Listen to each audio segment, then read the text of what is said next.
Agora a gente vai falar sobre os temporais em diversas regiões do Brasil que fazem com que as grandes cidades enfrentem alagamentos cada vez mais frequentes.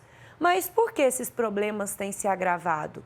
E como podemos enfrentá-los? Vamos conversar com Gerson Neto, ambientalista, especialista em planejamento urbano e presidente da ARCA, Associação para a Recuperação e Conservação do Ambiente. Olha, vamos entender as causas, as responsabilidades e até mesmo as soluções para esses desafios. Gerson, bom dia e bem-vindo.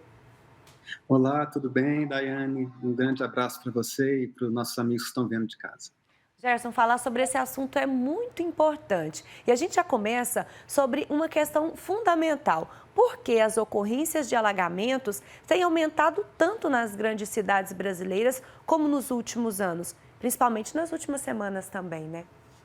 O principal fator que aumenta ou agrava os alagamentos são as mudanças climáticas. É uma mudança no regime de chuvas, né, que causa essas chuvas torrenciais e muito localizadas. Então, às vezes, um bairro alaga, no outro talvez nem chove ou chove muito pouco.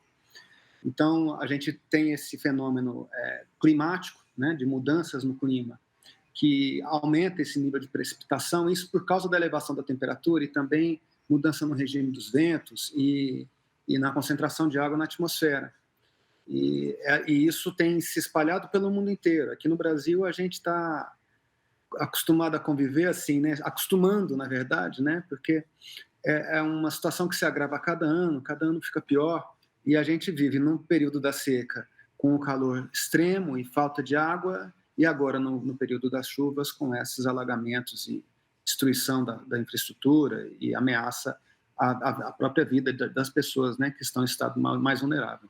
É verdade. E qual que é a relação entre a urbanização desenfreada e os problemas de drenagem urbana? Isso contribui? Você sabe como a gente faz para medir a drenagem urbana, Daiane e amigos de casa? Você pega a precipitação média, o quanto chove em cada região, é, faz o cálculo dos últimos 10, 20 anos, e aí você sabe o tamanho da bitola da tubulação que você precisa colocar na drenagem pluvial, aquela que a água vai cair na boca de lobo e vai correr por baixo do solo e é descartada a saída dela em algum curso d'água. Então, tem essa composição entre a drenagem pluvial, que é essa de concreto, que é enterrada embaixo das ruas, e depois ela se liga à drenagem natural, que são os rios e córregos da cidade que vão levar essa água pelo caminho que ela naturalmente cairia se fosse ainda um ambiente natural, né? Se fosse uma natureza, uma mata, a água cairia, escorreria como enxurrada, a parte infiltraria no solo e o resto iria parar, uma parte iria parar nos cursos d'água e comporia o caudal do rio. Só que nós, no caso da cidade, a gente impermeabiliza, a gente constrói prédio, a gente põe asfalto. Então, essa porção de água que infiltraria, ela não infiltra mais. Então, ela corre toda por cima. Então, isso também é um fator agravador, né? A urbanização é fator agravador das enxurradas, né? A gente tem uma briga sempre gigante no planejamento urbano para manter áreas de infiltração e muitos construtores não querem, né, porque querem construir todo o terreno, construir a maior parte do terreno para aproveitar o terreno, aproveitar assim, né, no sentido de exploração econômica, o máximo possível do terreno, mas o resultado que a gente vê é esse, a gente diminui as áreas de infiltração, diminui a capacidade do solo a absorver água, aumenta a enxurrada que corre nas ruas e que, com as mudanças climáticas, muda o patamar. Não é mais, se a gente esperava 100, agora está chovendo 150 milímetros no mesmo lugar, e isso num período de tempo ainda mais curto. Você se lembra, não sei se você se lembra, Daiane, daquele tempo que ainda tinha umas invernadas longas, 10 dias chovendo, aquela chuva mansa, que o pessoal dizia chuva boa para plantações, né? Hoje em dia você quase não vê essas invernadas. Chove torrencialmente, essa chuva violenta que destrói a infraestrutura, destrói inclusive plantações, e não tem mais aquela chuvinha mansa que caía durante muito tempo. Olha só, Gerson, como que essas mudanças climáticas estão influenciando? O povo fala muito do fenômeno El Niño, né? que isso influencia? Vamos explicar para quem é de casa. Quem que é esse El Niño, Gelson? O El Niño e o Laninha o El Niño é o aquecimento das águas do Pacífico e Laninha é o resfriamento das águas lá no Oceano Pacífico. Parece longe, mas ele afeta a umidade sobre o nosso território, sobre o Brasil e isso também sobre a América toda, de uma forma geral. Quando o El Niño se aquece, aumenta as precipitações. Quando vem o Laninha, reduz as precipitações, mas aumenta a seca. Então, muda o regime de águas, de umidade no continente. Mas ele é cíclico, isso é esperado, isso acontece desde sempre. Né? A cada 8 anos entra um, sai outro, às vezes eles trocam de lugar e aí perde força, às vezes cresce a força. Mas isso é esperado, isso está dentro daquele nosso prognóstico que sabíamos que de vez em quando, inclusive, antigamente, antes de haver aquecimento global, haviam também eventos extremos de desastres climáticos. Grandes cheias históricas e grandes secas históricas. Mas só que agora a diferença é que isso é todo ano, e cada ano pior. E quando vem um evento desse, com influência do El Niño, do Laninha, eles se agravam extremamente, muito mais. E aí a gente pode ver coisas bem ruins. O impacto disso é sobre a infraestrutura, né? Então, assim, essas enchentes, elas vêm, elas destroem estradas, destroem pontes, destroem as casas das pessoas, né? A gente teve o evento muito extremo que aconteceu no Rio Grande do Sul no ano passado, espero que esse ano não se repita, a gente fica torcendo para não se repetir, mas a gente fica como sociedade com o desafio de, além de tentar controlar esse aquecimento, controlar as mudanças climáticas, adaptar essa infraestrutura, o local onde as pessoas vivem, não é?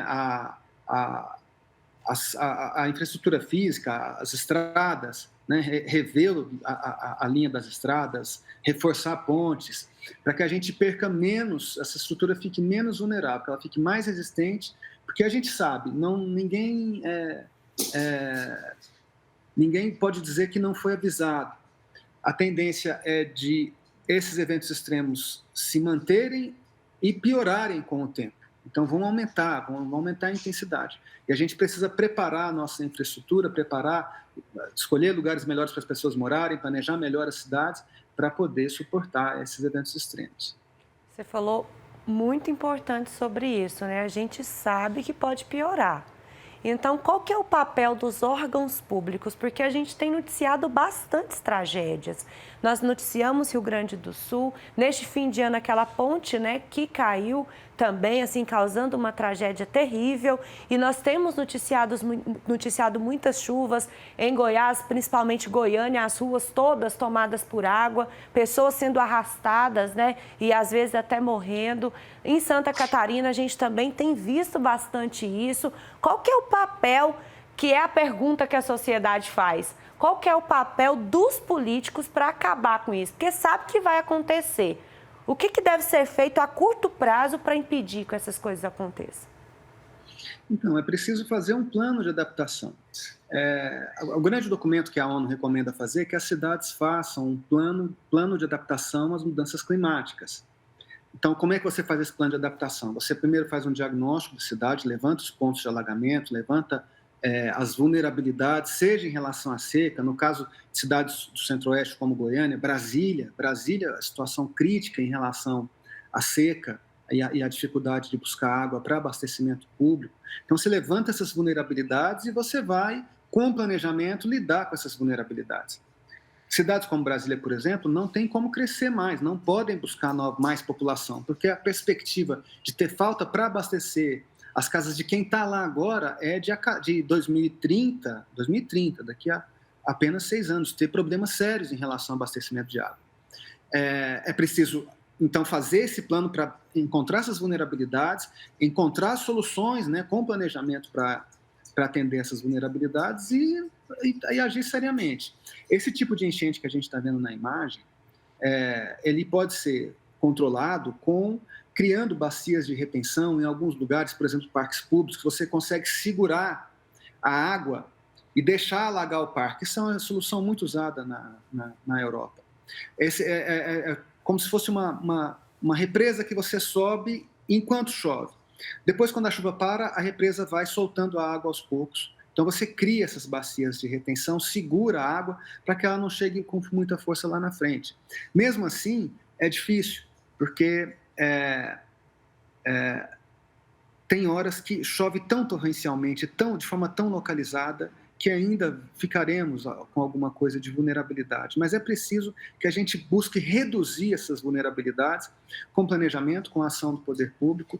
E, olha, os números do IPCC mostram que, quando você investe na adaptação, esse recurso, ele tende a ele se consolida, né?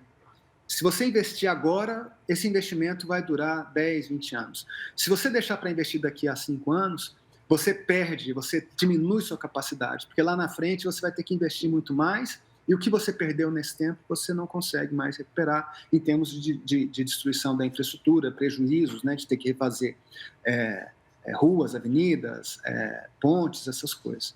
Então, é importante que o poder público se prepare para fazer seus planos de adaptação e, isso falando das cidades, e também da infraestrutura de estradas,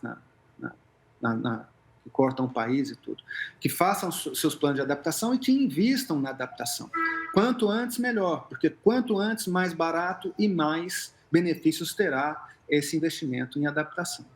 Até porque todo mundo usa, né? Então tem que pensar no povo. E outra coisa, um alerta também, né, Gerson, para que as pessoas que estejam em locais onde chove muito, onde tem essas enxurradas, parem, esperem, porque a vida tem que ser prioridade. Muito obrigada pela sua participação.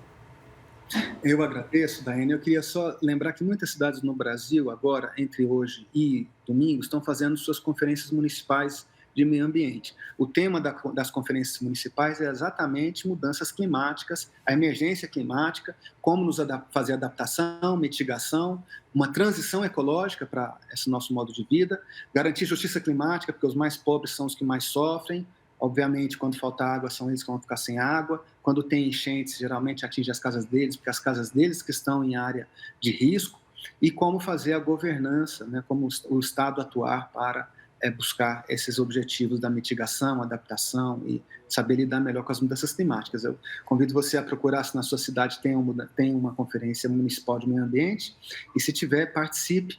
Depois dessas municipais terão as estaduais e a nacional vai ser a Conferência Nacional de Meio Ambiente com o tema de mudanças climáticas, vai ser em maio. E é importante que a gente participe, as pessoas participem para que a gente, juntos, como sociedade, busque soluções para esses problemas tão complexos. Agradeço muito, Daiane, pelo espaço e fico um abraço para você e para os nossos amigos que nos estão vendo de casa. Um abraço, obrigada. É isso, gente. Participar, a gente também tem que se posicionar.